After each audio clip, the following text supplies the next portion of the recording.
નમસ્કાર દર્શક મિત્રો, હું છું હેતલ જેઠવા. સ્વાગત છે તમારું જનાદેશ ન્યૂઝના આ ખાસ શો શખ્સિયતમાં. આજે આપણે જાણીશું દેશના પ્રથમ મહિલા વડાપ્રધાન તેમજ દેશ અને વિશ્વના રાજકારણમાં પ્રભાવશાળી મહિલા નેતા તરીકે પોતાની અમિટ છાપ છોડનાર અને તેમના નિર્ભય નિર્ણયો અને દ્રઢ નિશ્ચયના કારણે આયરન લેડીના નામથી જાણીતા ઇન્દિરા ગાંધી વિશે. ઇન્દિરા ગાંધીનો જન્મ 19 નવેમ્બર 1970ના રોજ અલ્હાબાદના રાજકીય રીતે પ્રભાવશાળી કાશ્મીરી પંડિત પરિવારમાં થયો હતો. તેમના પિતા જવાહરલાલ નહેરુ અને બ્રિટિશ શાસનમાં સ્વતંત્ર માટેના ભારતીય ચળવળના અગ્રણી વ્યક્તિ હતા અને ભારતના પ્રથમ વડાપ્રધાન બન્યા હતા જવાહરલાલ નહેરુ. ઇન્દિરા તેના માતા પિતાની એકમાત્ર સંતાન હતી. તેમનો એક નાનો ભાઈ પણ હતો, પરંતુ તેમનું અવસાન થયું હતું. તે અલ્હાબાદમાં એક વિશાળ કુટુંબની મિલકત આનંદ ભવનમાં તેમની માતા કમલા નહેરુ સાથે ઉછર્યા હતા. 1930માં નહેરુ પરિવારે ભારતીય રાષ્ટ્રીય કોંગ્રેસને હવેલી દાનમાં આપી દીધી હતી.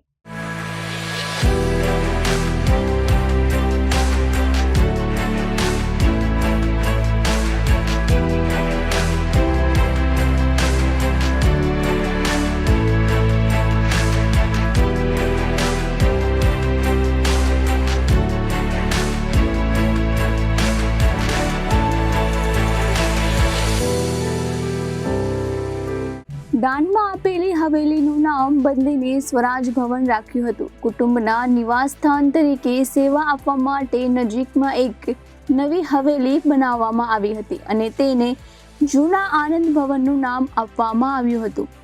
ઇન્દિરાનું બાળપણ એકલવાયું અને દુઃખી હતું. તેના પિતા અવારનવાર દૂર રહેતા હતા, રાજકીય પ્રવૃત્તિઓનું નિર્દેશન કરતા હતા અથવા તો જેલમાં હતા, જ્યારે તેમના માતા વારંવાર બીમારીથી પથારીવશ રહેતા હતા અને બાદમાં ક્ષયરોગથી તેમનું મૃત્યુ થયું હતું. તેમના પિતા સાથે મોટા ભાગે પત્રો દ્વારા મર્યાદિત સંપર્ક થતો હતો. 1934-35માં તેમનું શાળાકીય શિક્ષણ પૂર્ણ કર્યા બાદ ઇન્દિરા શાંતિ નિકેતનમાં રવિન્દ્રનાથ ટાગોર દ્વારા બનાવવામાં આવેલી વિશ્વ ભારતી યુનિવર્સિટીમાં જોડાયા. રવિન્દ્રનાથ ટાગોરે જ તેમનું નામ પ્રિયદર્શિની રાખ્યું હતું. પછી તેઓ ઇંગ્લેન્ડ ગયા હતા અને ઓક્સફર્ડ યુનિવર્સિટીમાં પ્રવેશ પરીક્ષા આપી હતી, પરંતુ તેઓ નિષ્ફળ ગયા હતા અને બ્રિસ્ટોલની બેડમિન્ટન સ્કૂલમાં થોડા મહિના ગાળ્યા હતા. ત્યાર પછી 1937માં પરીક્ષા પાસ કર્યા પછી તેમણે ઓક્સફર્ડની સોમરવિલે કોલેજમાં પ્રવેશ લીધો હતો. આ સમય દરમિયાન તેઓ અવારનવાર ફિરોઝ ગાંધીને મળતા હતા, જેમને તે અલ્હાબાદથી ઓળખતા હતા, જેઓ લંડનની સ્કૂલ ઓફ ઇકોનોમિક્સમાં અભ્યાસ કરતા હતા. આખરે 16 માર્ચ 1942ના રોજ આનંદ ભવન અલ્હાબાદ ખાતે ખાનગી આદિ ધર્મ બ્રહ્મવૈદિક સમારોહમાં ઇન્દિરા નહેરુના લગ્ન ફિરોઝ ગાંધી સાથે થયા હતા. 1941માં ઓક્સફર્ડથી ભારત પરત ફર્યા બાદ તેમણે ભારતીય સ્વતંત્રતાની ચળવળમાં જોડાયા. 1950ના દાયકામાં તેમણે ભારતના પ્રથમ વડાપ્રધાન તરીકે તેમના પિતાના કાર્યકાળ દરમિયાન બિનસત્તાવાર રીતે તેમના અંગત સહાયક તરીકે સેવા આપી હતી. તેમના પિતાના અવસાન પછી તેઓ 1964માં રાજ્યસભાના સભ્ય તરીકે નિયુક્ત થયા અને આ પછી લાલ બહાદુર શાસ્ત્રીની કેબિનેટમાં માહિતી અને પ્રસારણ મંત્રી બન્યા હતા. લાલ બહાદુર શાસ્ત્રીના આકસ્મિક અવસાન પછી કોંગ્રેસ પાર્ટીના તત્કાલીન અધ્યક્ષ ઇન્દિરા ગાંધીને વડાપ્રધાન બનાવવામાં કામરાજ નિર્ણાયક હતા. ઇન્દિરા ગાંધીએ ઝડપથી ચૂંટણી જીતવાની તેમજ લોકપ્રિયતા દ્વારા તેમના વિરોધીઓ ઉપર પ્રભુત્વ મેળવવાની ક્ષમતા દર્શાવી હતી. તેમણે વધુ ડાબેરી આર્થિક નીતિઓ લાવી અને કૃષિ ઉત્પાદકતાને પ્રોત્સાહન આપ્યું હતું. 1971ના ભારત પાકિસ્તાન યુદ્ધમાં નિર્ણાયક વિજય પછી અસ્થિરતાના સમયગાળાના જવાબમાં તેમણે 1975માં કટોકટી લાદી હતી. 1977ની સામાન્ય ચૂંટણીમાં તેમને અને કોંગ્રેસ પાર્ટીને પહેલી વાર હારનો સામનો કરવો પડ્યો હતો. 1980માં સત્તા પર પાછા ફર્યા પછી તેમણે પંજાબમાં અલગતાવાદીઓ સાથે વધતા જતા સંઘર્ષમાં ફસાયા હતા. 1984માં તેમના જ પોતાના અંગરક્ષકો દ્વારા તેમનું રાજકીય હત્યા થઈ હતી. અત્યંત તણાવની પરિસ્થિતિમાં ઇન્દિરા તેમના પતિથી અલગ થઈ ગયા હતા. જો કે 1958માં પેટા ચૂંટણીના થોડા સમય પછી ફિરોઝને હૃદયરોગનો હુમલો આવ્યો હતો, જેણે નાટકીય રીતે તેમના તૂટેલા લગ્નને સાજા કર્યા હતા. કાશ્મીરમાં તેમની પુનઃપ્રાપ્તિને ટેકો આપતા તેમનો પરિવાર તેમની નજીક આવ્યો હતો. પરંતુ 8 સપ્ટેમ્બર 1960ના રોજ જ્યારે ઇન્દિરા ગાંધી તેમના પિતા સાથે વિદેશ પ્રવાસ ગયા હતા, ત્યારે ફિરોઝ ગાંધીનું અવસાન થયું હતું. ઇન્દિરા ગાંધી અને તેમના પતિ ફિરોઝ ગાંધી વચ્ચે સંબંધો ખૂબ જ વણસેલા હતા. પરંતુ ફિરોઝના મૃત્યુ પછી ઇન્દિરા ગાંધીએ એક પત્રમાં લખ્યું હતું કે જ્યારે પણ તેમને ફિરોઝની જરૂર જણાતી હતી ત્યારે તેઓ હંમેશા તેમની સાથે ઊભા જોવા મળ્યા હતા. બંને વચ્ચે તણાવ ત્યારે શરૂ થઈ ગયા હતા જ્યારે ઇન્દિરા તેના બંને બાળકો સાથે લખનૌમાં પોતાનું ઘર છોડીને પિતાના ઘર આનંદ ભવન આવી ગયા હતા. 2 જૂન એક એવી તારીખ છે જેણે ભારતીય રાજકારણની દિશા ઘણી હદ સુધી બદલી નાખી હતી. 1975ની આ એ જ તારીખ છે જે દિવસે જ્યારે અલ્હાબાદ હાઈકોર્ટે ઇન્દિરા ગાંધીના વિરુદ્ધ ચુકાદો આપતા તેમને ચૂંટણીની ધાંધલ ધમાલ કરવા માટે દોષી ઠેરાવ્યા હતા. તેમની ચૂંટણી રદ કરવામાં આવી હતી. વાસ્તવમાં આ ઘટના 1971માં રાયબરેલીની લોકસભાની ચૂંટણીથી શરૂ થાય છે. ત્યારે ઇન્દિરા ગાંધી ત્યાંથી જીત્યા હતા. તેમની જીતને તેમના હરીફ રાજનારાયણ દ્વારા કોર્ટમાં પડકારવામાં આવી હતી. આ કેસને ઇન્દિરા ગાંધી વિરુદ્ધ રાજનારાયણ કેસ તરીકે ઓળખાય છે. 2 જૂન 1975ના રોજ જ્યારે નિર્ણય આવવાનો હતો ત્યારે સવારે 10 વાગ્યા પહેલા જ અલ્હાબાદ હાઈકોર્ટનો કોર્ટરૂમ નંબર 24 ખચોખચ ભરાઈ ગયો હતો. આખા દેશની નજર જસ્ટિસ જગમોહનલાલ સિન્હા પર હતી, કારણ કે જેઓ રાજનારાયણના વિરુદ્ધ ઇન્દિરા ગાંધીના કેસમાં ચુકાદો આપવાના હતા. જો કે 1971ની રાયબરેલીની ચૂંટણીમાં ઇન્દિરા ગાંધીને પ્રચંડ જીત મળી હતી. તેમણે સંયુક્ત સમાજવાદી પાર્ટીના ઉમેદવાર રાજનારાયણને મોટા અંતરથી હરાવ્યા હતા. જો કે રાજનારાયણ માત્ર પોતાની જીતનો સતત દાવો કરી રહ્યા હતા. માત્ર એટલું જ નહીં, પરંતુ ચૂંટણીના પરિણામો આવે તે પહેલા જ તેમણે પોતાના વિજય સરઘસ પણ કાઢ્યું હતું. જ્યારે પરિણામો જાહેર થયા ત્યારે રાજનારાયણ હારી ગયા હતા. પરિણામે પછી રાજનારાયણ ચૂપ બેસી ન રહ્યા હતા. તેઓ કોર્ટમાં ગયા. ત્યાં તેમણે કોર્ટમાં આવા લગભગ 7 કેસોની યાદી રજૂ કરી હતી, જેના દ્વારા તેમણે દાવો કર્યો હતો કે ઇન્દિરા ગાંધીએ ચૂંટણીમાં ધાંધલ ધમાલ કરી હતી અને ચૂંટણી જીતવા માટે સરકારી મશીનરી અને સાધનોનો દુરુપયોગ કર્યો હતો. તેથી તેમની ચૂંટણી રદ થવી જોઈએ. કોર્ટે તેમની ચાર્જશીટમાં મોટા ભાગના કેસો ફગાવી દીધા હતા. પરંતુ કેટલાક કેસો એવા હતા કે જે કોર્ટને સાચા લાગ્યા હતા, કારણ કે તેમના મત વિસ્તારમાં વડાપ્રધાન ગૃહના વાહનો જોવા મળ્યા હતા. 12 જૂન 1975ના રોજ ન્યાયમૂર્તિ જગમોહનલાલ સિન્હા બરાબર 10 વાગ્યે તેમની ચેમ્બરમાંથી કોર્ટરૂમમાં આવ્યા. બધા જ ઊભા થયા ત્યારે તેમણે શરૂઆતથી જ સ્પષ્ટ કર્યું હતું કે તેને રાજનારાયણની અરજીમાં ઉઠાવવામાં આવેલા કેટલાક મુદ્દા સાચા લાગ્યા છે. રાજનારાયણની અરજીમાં ઇન્દિરા ગાંધી સામે જે 7 મુદ્દાઓ નોંધવામાં આવ્યા હતા તેમાંથી જસ્ટિસ સિન્હાએ ઇન્દિરાને 5 મુદ્દા પર રાહત આપી હતી, પરંતુ 2 મુદ્દા પર તેમને દોષિત ઠેરવવામાં આવ્યા હતા. નિર્ણયમાં અદાલતે શોધી કાઢ્યું કે જનપ્રતિનિધિત્વ અધિનિયમ હેઠળ ઇન્દિરા ગાંધીએ સરકારી સંસાધનોનો દુરુપયોગ કર્યો છે. તેથી તેઓ આગામી 6 વર્ષ સુધી લોકસભાની અથવા વિધાનસભાની ચૂંટણીઓ લડવા માટે અયોગ્ય છે. ભૂતપૂર્વ વડાપ્રધાન ઇન્દિરા ગાંધીને તેમના કઠિન નિર્ણયો અને કોઈપણ ભોગે રાજકીય હરીફોને હરાવવાના કારણે આયરન લેડી તરીકે ઓળખવામાં આવે છે. તેમની એ ઝલક ત્યારે જોવા મળી હતી જ્યારે અમેરિકાએ તેમનું અપમાન કર્યું હતું. તેમણે એક નહીં પરંતુ 2 વાર તેનો બદલો લીધો હતો. હકીકતમાં 1971માં પાકિસ્તાન સાથે ભારતના યુદ્ધ પહેલા તત્કાલીન વડાપ્રધાન ઇન્દિરા ગાંધી અમેરિકાના રાષ્ટ્રપતિ નિક્સનને મળવા ગયા હતા. તેઓ ઈચ્છતા હતા કે પૂર્વ પાકિસ્તાનીઓ પર સેનાના અત્યાચારને આંતરરાષ્ટ્રીય મુદ્દો બનાવવામાં આવે, પરંતુ તે સમયે પાકિસ્તાનની તરફેણમાં ઉભેલા અમેરિકન રાષ્ટ્રપતિએ ઇન્દિરા ગાંધીને જોડાવેલી 45 મિનિટની રાહ તેમનું અપમાન કર્યું હતું. નિક્સન ઇન્દિરા ગાંધીને ઘરડી ચૂડેલ માનતા હતા. રિચાર્ડ નિક્સને પહેલા તો તેમની રાહ જોઈ, પછી મીટિંગ દરમિયાન ઇન્દિરા ગાંધી સાથે અસભ્ય વર્તન કર્યું. ઇન્દિરા ગાંધી આ અપમાનને ભૂલ્યા ન હતા. તેમણે પણ બદલો ન લીધો ત્યાં સુધી તેને આ અપમાન યાદ હતું.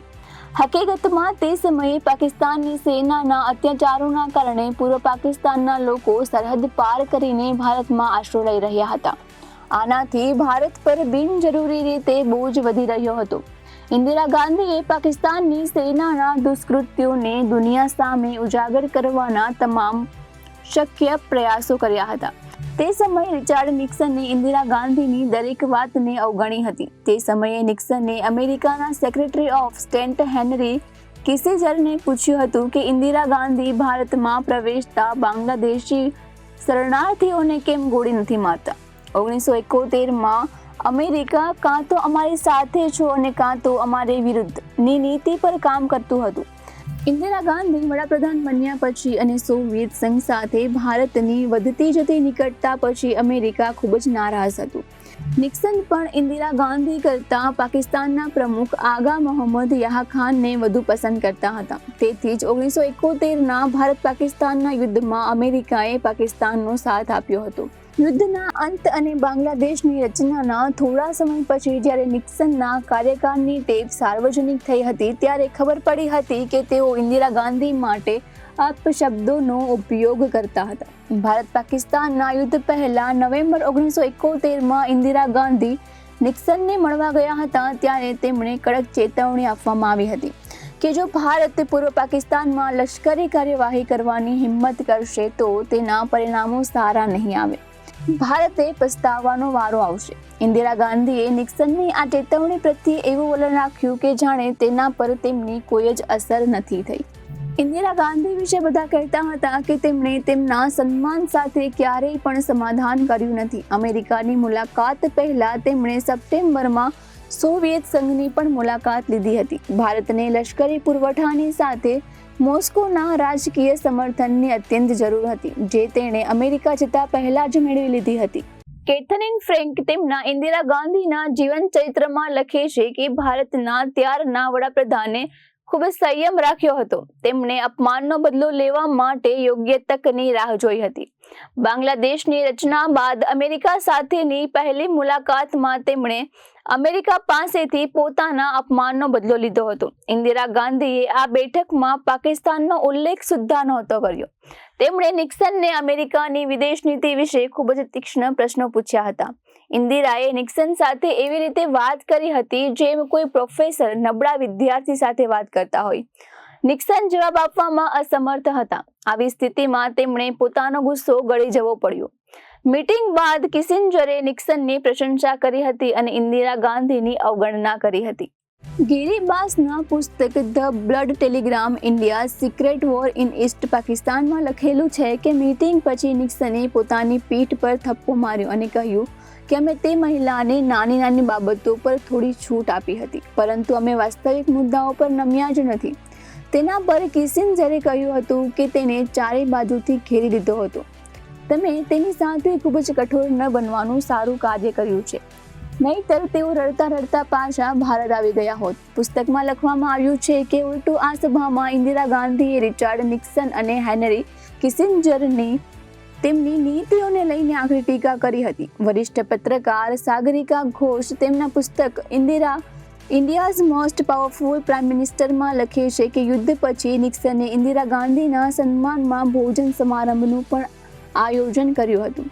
તે રિચાર્ડ નિક્સનની બાજુની ટેબલ પર બેઠેલા હતા. ભોજન સમારંભમાં આવેલા તમામ મહેમાનો ઇન્દિરા ગાંધી તરફ જોઈ રહ્યા હતા, પરંતુ તેઓ આંખો બંધ કરીને બેઠા હતા. ના તો તેઓ જરા પણ ખસ્યા હતા કે ના તો તેઓ કશું બોલ્યા હતા. બાદમાં જ્યારે તેમની ટીમના એક સભ્યએ તેમને આ વિશે પૂછ્યું તો તેમણે કહ્યું કે તેમને માથાનો દુખાવો ખૂબ જ થઈ રહ્યો હતો. આથી મેં મારી આંખો બંધ કરી. જો કે બધાને જ ખબર હતી કે તેમણે આવું શા માટે કર્યું હતું.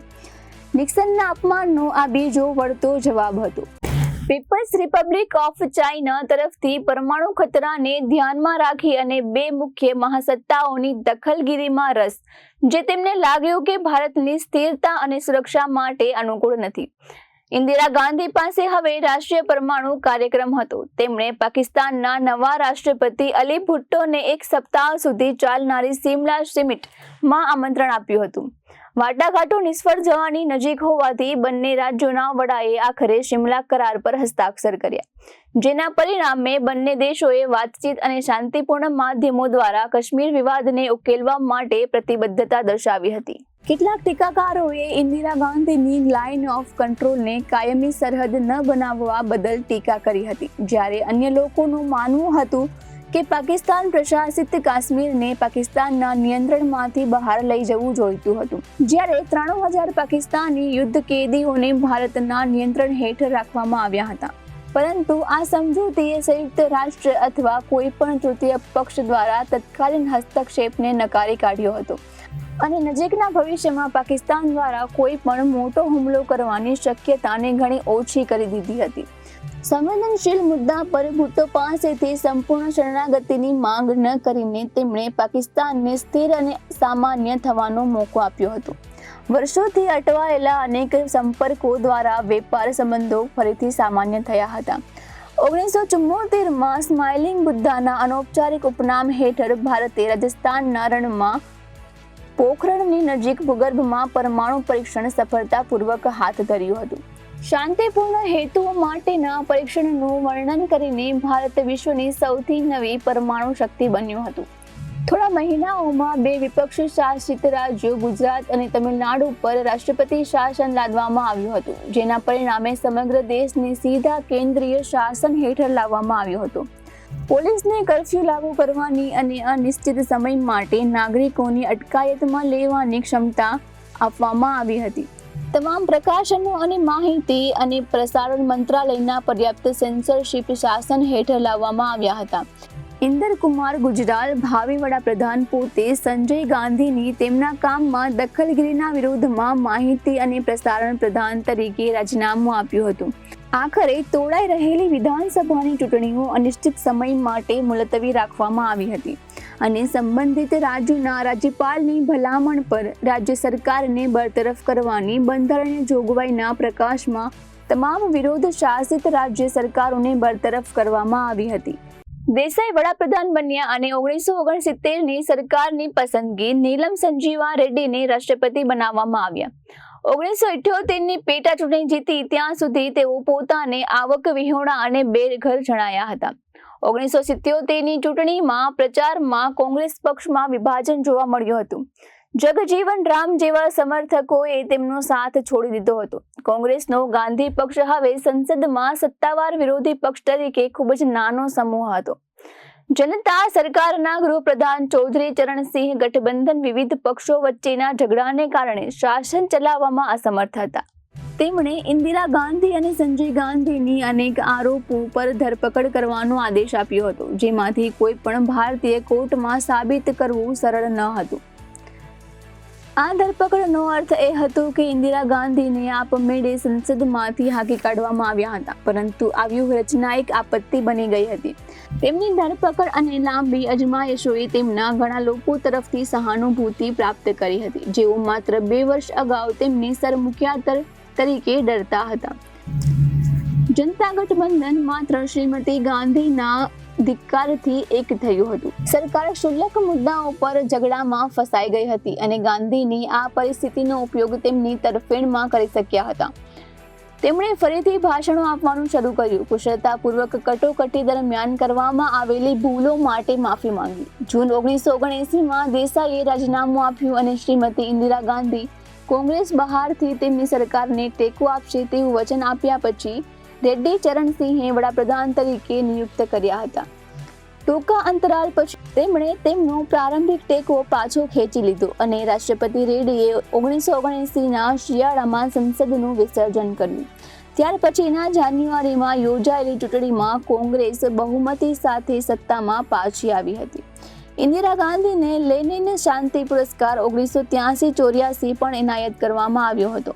પંજાબના પછીના વર્ષો સમસ્યાઓથી ચિહ્નિત હતા. સપ્ટેમ્બર 1981માં જનરલસિંહ ભિંડરાનવાલેના અલગતાવાદી શીખ આતંકવાદી જૂથે શીખ ધર્મના સૌથી પવિત્ર મંદિર હરમંદિર સાહિબ સંકુલની અંદર તૈનાત કર્યા હતા. સુવર્ણ મંદિર સંકુલમાં હજારો નાગરિકોની હાજરી હોવા છતાં ઇન્દિરા ગાંધીએ આતંકવાદીઓને ખત્મ કરવાના પ્રયાસમાં સેનાને મંદિરમાં પ્રવેશવાનો આદેશ આપ્યો હતો. લશ્કરી અને નાગરિક જાનહાનિ અલગ અલગ હોય છે. સરકારના અંદાજ અનુસાર 4 અધિકારીઓ સહિત 89 સૈનિકો અને 492 આતંકવાદીઓ હતા. અન્ય અહેવાલો અનુસાર કદાચ 500 કે તેથી વધુ સૈનિકો અને 3000 જેટલા અન્ય લોકો હતા, જેમાં યાત્રાળુઓ પણ સામેલ હતા. ક્રોસ ફાયરમાં પકડાયા હતા. જ્યારે નાગરિક જાનહાનિના ચોક્કસ આંકડાઓ વિવાદિત છે, જ્યારે હુમલાના સમય અને પદ્ધતિઓ પણ વિવાદાસ્પદ છે.